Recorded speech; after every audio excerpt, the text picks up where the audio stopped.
Hi guys, welcome to Mahesh talks. అనుకోకుండా ఒక decision అయితే తీసుకున్నా అనమాట. అది కూడా నేను నైట్ తీసుకున్నా. అంటే అప్పటికప్పుడు జరిగిపోయింది ఇంకా అలాగా. Second channel content and total change అయిపోయింది. మొత్తం షిఫ్ట్ కొట్టేసాం. ఎందుకు ఏంటన్నది ఫుల్ వీడియోలో మాట్లాడతా. బట్ అంతకన్నా ముందు కొన్ని విషయాలు అయితే మాట్లాడుకుందాం. ఫుల్‌గా వీడియో చూడండి. సో మీకు క్లియర్‌గా అర్థమవుతుంది. ఓకే. Who is Mahesh? అసలు స్క్రీన్ స్పేస్ ఏంటి? ఇయన్నీ కూడా మీకు చాలా విషయాలైతే తెలుస్తాయన్నమాట. ఫస్ట్ ఆఫ్ ఆల్ ఈ జర్నీ ఇప్పుడు స్టార్ట్ అయింది కాదు భయ్య. I think it's September 24 or 20 అనుకుంటా. 2023లో స్టార్ట్ అయింది. అప్పుడు ఫస్ట్ ఈ ఛానల్ పెట్టా. మన మెయిన్ ఛానల్ రివ్యూ ఛానల్ కాదు. ఈ సెకండ్ ఛానల్ పెట్టడం జరిగింది. అప్పుడు మన కంటెంట్ వచ్చేసి ఓన్ స్టోరీస్ చెప్పేవాడిని ఫస్ట్ 3 డేస్. తర్వాత అవంత రీచ్ రాకపోయేసరికి క్యాన్సిల్ చేసి, ఆ వీడియోస్ కూడా డిలీట్ చేసి ఫస్ట్ ఎడిటింగ్ నేర్చుకున్నా. ఓకే. ఫస్ట్ ఇలా కాదు. సో కొంచెం బేసిక్ ఎడిటింగ్ అన్నా వస్తే బెస్ట్ అని చెప్పేసి బేసిక్ ఎడిటింగ్ నేర్చుకొని స్టోరీ టెల్లింగ్ స్టార్ట్ చేశా. అది కూడా మనకి రైటింగ్ అంటే ఇంట్రెస్ట్ కాబట్టి own stories. Own writing, own stories. So స్టార్టింగే మనం 'ఫర్బిడెన్ విలేజ్' అని చెప్పేసి ఒక సిరీస్ స్టార్ట్ చేసాం. 7 ఆర్ 8 ఎపిసోడ్స్ ఉంటాయేమో నాకు గుర్తు కూడా లేదు భయ్యా, మర్చిపోయా. స్టోరీ గుర్తుంది గానీ ఎపిసోడ్స్ గురించి అయితే గుర్తులేదు. సో 'ఫర్బిడెన్ విలేజ్' స్టార్ట్ చేశా. వ్యూస్ తక్కువ ఉంటాయి. వాటికి ఎక్కువ వచ్చాయి. బెటర్, పర్లేదు, బానే అనిపించింది. సో అలా కంటిన్యూ చేశా. బట్ నేనప్పుడు కాకినాడలో వర్క్ చేసేవాడిననమాట. సో, టైమింగ్ సరిపోయేయి కాదు. ఎడిటింగ్‌కి ఎక్కువ టైం పట్టేసేది. సో, ఓన్ స్టోరీస్ కూడా నేనే రాసుకోవాలి కాబట్టి అస్సలు టైం సరిపోయేది కాదు. సో, వీడియోస్ అప్‌లోడ్ చేయడానికి కుదిరేది కాదు. సో, ఇలా వర్కౌట్ అవ్వదని చెప్పేసి movie explanations or something horror stories ఇలాంటివి చెప్పడం స్టార్ట్ చేశా. అవి కూడా టైమ్ టు టైమ్ గ్యాప్ తీసుకొని అప్పుడప్పుడు ఒక వీడియో అప్‌లోడ్ చేసుకుంటూ అలా అయిపోయిందనమాట. సో, అలా 1 ఇయర్ ఈజీగా అయిపోయింది. బట్ ఛానెల్ గ్రోత్ మాత్రం ఏముండదు. ఒక 300 సబ్స్ ఆర్ 280 సబ్స్ అలా వచ్చారంతే. ఓకే. సర్లే ఇదంతా పని వ్యవహారంలా కనిపించట్లేదని జెప్పేసి సో, అప్పుడు నేను కాకినాడ నుంచి హైదరాబాద్‌కి షిఫ్ట్ అయ్యే టైము వర్క్ గురించి. సో, హైదరాబాద్‌కొచ్చిన తర్వాత అంటే వర్క్ చేసుకుంటున్నా కొంచెం టైం మిగులుతుంది. ఓకే. సరే మళ్ళీ పెడదాం కంటెంట్ అని జెప్పేసి సేమ్ ఎక్స్‌ప్లనేషన్ వీడియోసే తీసుకున్నా. నాకు కొంచెం ఇష్టం అన్నమాట. స్టోరీ టెల్లింగ్ అని, ఎక్స్‌ప్లనేషన్స్ గాని ఇవన్నీ కొంచెం ఇంట్రెస్ట్ ఉండే. సో, మళ్ళీ అవే తీసుకున్నా. సో, 'దంసల్' అని జెప్పేసి ఇలా కొన్ని మూవీస్ ఉన్నాయి. మళ్ళీ వాటి ఎక్స్‌ప్లనేషన్ పెట్టుకుంటూ వచ్చా. అప్పుడు నా దగ్గర ఉన్న ఫోన్ కూడా దాని సర్వీస్ గూడా అయిపోయే టైము. సో, ఒక వీడియో చేయడానికి ఈజీగా ఒక 2, 3 అవర్స్ పట్టేది. లేదంటే ఒక్కొక్కసారి 5-6 అవర్స్ పట్టేది. సో, చాలా హార్డ్ అయిపోయేదనమాట. ఒక వీడియో అప్‌లోడ్ చేయడానికి ఒక 4 డేస్ కష్టపడాల్సొచ్చేది. సో, నాకర్థమైంది. ఇలా పనయ్యి ఇలా కనబడట్లేదు. ఇలా కష్టం మనకి. ఎడిటింగ్ కొంచెం టైం తక్కువ తీసుకోవాలి. అప్‌లోడింగ్ త్వరగా అయిపోవాలి. అండ్ మనకు కొంచెం ప్యాషన్ గూడా ఉండాలి అని చెప్పేసి బాగా ఆలోచించి, అప్పటికి మా ఫ్రెండ్ ఎప్పటినుంచో చెప్తున్నాడు రివ్యూ ఛానెల్ పెట్టు అని చెప్పేసి, గిరిధర్ అనే ఫ్రెండు.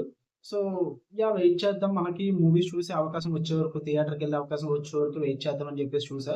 హైదరాబాద్ ఎలాగో వచ్చాం. సో, థియేటర్స్ ఎక్కువుంటాయి. ప్రతి సినిమా రిలీజ్ అవుతుంది. ఇది ఒక బెస్ట్ టైమ్ అని చెప్పేసి అప్పుడు రివ్యూ ఛానెల్ పెట్టా. అది జులై 25థ్ అనుకుంటా. 2024లో ఆ రివ్యూ ఛానెల్ కాస్త ఇప్పుడు ఎక్కడుందో మీకు తెలుసు. 1 ½ ఇయర్ అయితుంది రివ్యూ ఛానెల్ పెట్టి. ఇప్పుడు ప్రెజెంట్ అయితే 5,000 దగ్గరలో ఉంది. ఇంకో 500 సబ్స్. ఇంకా రివ్యూ ఛానెల్ పెట్టిన తర్వాత ఈ story telling or explanation channel అయితే అప్పుడు పక్కన పెట్టేసా. అప్పుడు ఫస్ట్ 'వరల్డ్ ఆఫ్ మీ' అని చెప్పేసి నేమ్ ఉండేది ఈ ఛానెల్‌కి. పక్కన పెట్టేసా. ఫుల్లీ పక్కన పెట్టేసా. ఇక నెక్స్ట్ మన మెయిన్ ఛానెల్ ఒక 2,000 సబ్స్ అలా కంప్లీట్ అయిన తర్వాత మానిటైజేషన్ అయిపోయిన తర్వాత ఇలా కాదు. సెకండ్ ఛానెల్ మీద కూడా కాన్సంట్రేషన్ చేద్దాం. దానికి ఎందుకు వదిలేయడం అని చెప్పేసి మళ్ళీ ఎక్స్‌ప్లనేషన్ వీడియోస్ అయితే స్టార్ట్ చేశా. వరుసగా ఒక 1 ½ మంత్, 2 మంత్స్ వీడియోస్ పెడుతూనే ఉన్నా. ఇలా రీచ్ అయితే భలే వర్కౌట్ అయింది. అంటే అప్పటికి మనకి ఎడిటింగ్ వచ్చింది. థంబ్‌నెయిల్ సీటీఆర్ వాల్యూ పెరిగింది. థంబ్‌నెయిల్ కూడా మనం క్యాచీగా డిజైన్ చేయడం స్టార్ట్ చేసాం. ఎడిటింగ్ కూడా వర్కౌట్ అయింది. సో, దానివల్ల కొంచెం ఆడియన్స్ అయితే రికాగ్నైజ్ చేశారు. అండ్ బాగా వర్కౌట్ అయింది కూడా వీడియో అన్నది. సో, నాకు బాగా అనిపించింది. సో, అది కూడా బాగా గ్రోత్ పెరిగింది. ఇక్కడ ఇప్పుడు ప్రాబ్లమ్ వచ్చిందండి. మన మెయిన్ ఛానెల్ మానిటైజ్ అయిపోయింది. సెకండ్ ఛానెల్ కూడా మానిటైజ్ అప్లై చేయడం కూడా జరిగిపోయింది. బట్ ఇంకా 200 సబ్స్ రావాల్సొస్తుంది. దానికి ఇంకా టైం పట్టుద్ది. సో, అది పక్కన పెట్టండి. బట్ ఇప్పుడు ఏమవుతుందంటే రీసెంట్‌గా కంటెంట్ పెట్టడానికి టైం సరిపోవట్లేదు అస్సలు సెకండ్ ఛానెల్‌కి. ఎందుకంటే ఒక explanation video or recap video చేయడానికి దగ్గర దగ్గర 2 డేస్ పడుతుంది. ఎందుకంటే మన మెయిన్ ఛానెల్‌లో డైలీ 2, 3 వీడియోస్ పెడతాం. పైగా నేను మూవీస్ చూడాలి, సీరీస్ చూడాలి.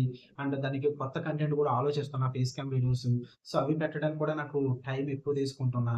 సో, దానికి ఎక్కువ టైం ఇవ్వాల్సొస్తుంది. ఎందుకంటే ఆబ్వియస్‌లీ ఇప్పుడది మన మెయిన్ ఛానెల్ అయిపోయింది కాబట్టి. సో, దానివల్ల ఏమవుతుందంటే ఈ సెకండ్ ఛానెల్‌లో ఏదైనా ఎక్స్‌ప్లనేషన్ వీడియో పెడదామంటే దానికి ఇమేజెస్ ఆర్ వీడియో కలెక్ట్ చేసుకోవాలి. కాపీరైట్ స్ట్రైక్ రాకూడదు కదా మరి. దానికి తగ్గట్టుగా వీడియో టెంప్లేట్ రెడీ చేసుకోవాలి. అండ్ వాయిస్ ఒక 15-20 మినిట్స్ ఈజీగా వస్తుంది. ఆ వాయిస్ రికార్డ్ అనేది. అది కూడా స్టోరీ స్క్రిప్ట్ నేను రెడీ చేసుకోవాలి. ఈ స్క్రిప్ట్ రెడీ చేసుకోవడానికి, వాయిస్ రికార్డింగ్‌కే 1 డే అయిపోతుంది ఈజీగా. 1 డే, 1 ½ డే అయిపోతుంది. తర్వాత ఎడిటింగ్‌కి టైం తీసుకుంటున్నా. తర్వాత ఎక్స్‌పోర్ట్ చేసి అన్నీ చేసి అప్‌లోడ్ చేయడానికి ఈజీగా ఒక వీడియోకి 2, 3 డేస్ అయిపోతుంది. ఎంత 2, 3 డేస్ కష్టపడి ఒక వీడియో చేశాక దానికొచ్చే వ్యూస్ ఏంట్రంటే 22 ఆర్ 33. అది యూట్యూబ్ అల్గారిథం నేనేమి అనలా. నేను కన్సిస్టెంట్‌గా అప్‌లోడ్ చేయట్లేదు కాబట్టి. మనం డైలీ వీడియో అప్‌లోడ్ చేయాలంటే నా వల్ల అవ్వదు. ఎందుకంటే మనకి టైం సరిపోదు. మెయిన్ ఛానెల్‌లో కంటెంట్ పెట్టలేను. సో, అందుకే నిన్న కూర్చొని బాగా ఆలోచించాను భయ్య. ఓకే. ఏం చేద్దాం? ఈ సెకండ్ ఛానెల్ ఏం చేద్దాం? ఇలా వదిలేయడం నాకే ఇష్టం లేదని చెప్పేసి బాగా ఆలోచించా. ఎలాగో మీకు చెప్తున్నా. మెయిన్ ఛానెల్‌లో పోస్ట్‌లు పెట్టా. చాలా సార్లు పోస్ట్‌లు పెట్టా. ప్రతి వీడియోకి చెప్పా. సెకండ్ ఛానెల్‌లో ఎలా ఎక్స్‌ప్లనేషన్ వస్తుంది, రీక్యాప్ వీడియోస్ వస్తున్నాయి సబ్స్క్రైబ్ చేసుకోమని. బట్ ఎవ్వరు చేసుకోలా. మహా అయితే నన్ను డైలీ ఫాలో అయ్యే ఒక 10-15 మెంబర్స్ చేసుకొని ఉంటారు. అండ్ రీసెంట్‌గా అందులో 700, 800 సబ్స్ వరకు రావడానికి కూడా ఒకటే రీజన్. మన వాళ్ళు ఎవరో సబ్స్క్రైబ్ చేసుకోలేదు మెయిన్ ఛానెల్ వాళ్ళు. అంటే రివ్యూస్ ఛానెల్ వాళ్ళు. కొత్త ఆడియన్స్ వచ్చారు అందరూ కూడా. మళ్ళీ అందులో రివ్యూస్ పెట్టడం. సో, నాకు అది కరెక్ట్ అనిపించట్లేదు. మెయిన్ ఛానెల్‌లో రివ్యూస్ పెట్టి, సెకండ్ ఛానెల్‌లో కూడా రివ్యూస్ పెట్టడం కరెక్ట్ అనిపించట్లేదు. సో, ఎలాగో నా మెయిన్ ఆడియన్స్‌కి రీక్యాప్, ఎక్స్‌ప్లనేషన్ వీడియోస్ కూడా ఇంట్రెస్ట్ లేదు. మనకి టైం లేదు ఇప్పుడు. ఫ్యూచర్‌లో ఎప్పుడైనా పెడదాం బాగా క్లిక్ అయిన తర్వాత అన్న ఫీల్‌తో నిన్న బాగా ఆలోచించి ఛానెల్ నేమ్ అయితే మహేష్ టాక్స్ కింద అయితే మార్చడం జరిగింది. యాహ్! ఇక పర్సనల్ స్పేస్ మొత్తం ఈ ఛానెల్‌లోనే ఉంటుంది. యాహ్! చెప్పలేను రాండమ్ వీడియోస్ వస్తుంటాయి. ఏమొస్తాయో నాకే తెలీదు. ప్రస్తుతానికైతే ఈ వీడియో పెడుతున్నా. చాలా కంటెంట్ రావచ్చు చెప్పలేను. అంటే లైక్ నేను మూవీస్ ఎలా చూస్తా, సీరీస్‌లు ఎలా చూస్తాను, వాటికి ఎలా టైమ్ ఇస్తాను, ఏ వర్క్‌కెళ్తున్నా ఆర్ పర్సనల్ స్టోరీస్ చాలా రావచ్చు. నా లైఫ్‌లో జరిగినవి గానీ, అండ్ ఇంకా నేనేమన్నా అనుకుంటున్నా, నా ఐడియాస్ ఏమనుకుంటున్నా అన్నీ కూడా క్యామ్ వీడియోస్ వస్తాయి. సో, ఇలా రికార్డ్ చేసి పెడతాను. No images, no videos. అప్పుడప్పుడు వస్తే ఏదన్నా ఎక్స్‌ట్రా రివ్యూస్ ఎక్కువైపోతే గనక అప్పుడు ఇందులో సెకండ్ ఛానెల్‌లో పెడతా. అవి కూడా క్యామ్ వీడియోసే పెడతా. అంటే ఇలా మాట్లాడుతూనే రివ్యూ చెప్పేస్తా. సింపుల్‌గా తేల్చేస్తాననమాట. ఎక్కువ హడావిడి చేయకుండా. అంటే ఇన్‌కేస్ పెట్టాల్సొస్తే గనక అందులో ఎక్కువ వీడియోస్ అయిపోతాయి మెయిన్ ఛానెల్‌లో అప్పుడు ఇందులో పెట్టాల్సొస్తుంది. సో, అలా అయితే పెడతా. లేదంటే పెట్టదలుచుకోలేదు. బట్ ఈ ఛానెల్ మాత్రం స్ట్రిక్ట్‌లీ మహేష్ టాక్స్ కింద అయితే మార్చేస్తున్నా. ఇక ఇందులోంచి రీక్యాప్ వీడియోస్, ఎక్స్‌ప్లనేషన్ వీడియోస్ అయితే ఏమి ఉండవు. బట్ ఖచ్చితంగా ఫ్యూచర్‌లో రీక్యాప్ అండ్ ఎక్స్‌ప్లనేషన్ వీడియోస్ అయితే ఖచ్చితంగా ఛానెల్ పెడతాను నేను. ఖచ్చితంగా చేస్తాను. ఎందుకంటే నాకవి ఎక్కువ ఇంట్రెస్ట్ భయ్యా. సో, అందుకే ఇంకా నైట్ ఇన్ని చేంజెస్ చేసాం. చాలా చేంజెస్ చేసాం. డీపీ మార్చేసా, నేమ్ మార్చా, బ్యానర్ మార్చాను. అంటే సెట్టింగ్స్ ఎళ్లి అన్నీ గెలుకుతూ కూర్చున్నా నైట్ అంతా గూడా.